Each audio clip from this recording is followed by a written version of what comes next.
So, nagpunta kami sa vet ni Happy, guys. At ito yung binigay sa kanyang food.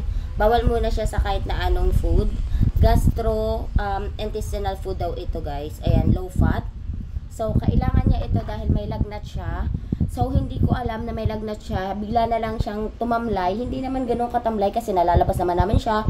Nagwigal naman siya ng buntot niya. Tapos, hindi lang siya talaga ganun kaganang kumain. So, lost appetite siya pero kumakain siya.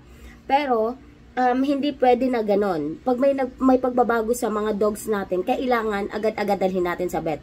Actually, ngayon naka-red alert yung mga ganitong case sa mga dogs. Kasi usually, yung mga, kung mapunta kayo sa mga dog lover group, may mga dogs na hindi kumakain, nagsusuka, nagtatae. So, wag na nating antayin na magsuka pa tsaka magtain ng malala yung aso natin. Ganito pa lang, unang pagtatamlay at unang hindi pagkain, dalhin na natin sa vet. So, sa vet, kinain niya ito.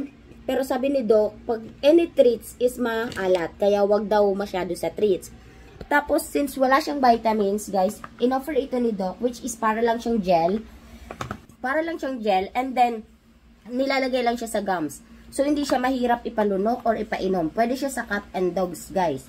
So, ngayon, ang ginawa sa kanya is tinurukan siya ng antibiotic and vitamins. Kasi, mas pinipili ko yung antibiotic and vitamins na iturok kasi nga, hirap akong magpainom sa kanya ng kahit na anong tableta. So, kahit medyo mahal, ayun, mas pinipili ko yun. So, inabot kami ngayon ng 3,050, but it's okay. Ang mahalaga is, mas maging magana na siya ulit kumain, and then, mawala yung lagnat niya. Kasi 39.9 yung, ano niya, yung temperature niya, which is, may lagnat na, kasi 40 ang may lagnat na aso. Ganyan, yung aso niyo is, may pagbabago sa kanila, agad-agad dalhin na sa vet.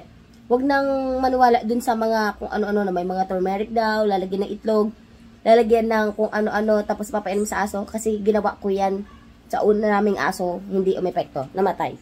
So, ngayon, hindi ako naniniwala sa mga gano'n. Mas naniniwala ako sa vet kasi nga, sila yung mas may alam kung ano talaga ang dapat na ipainom sa aso natin. So, yun lang, guys.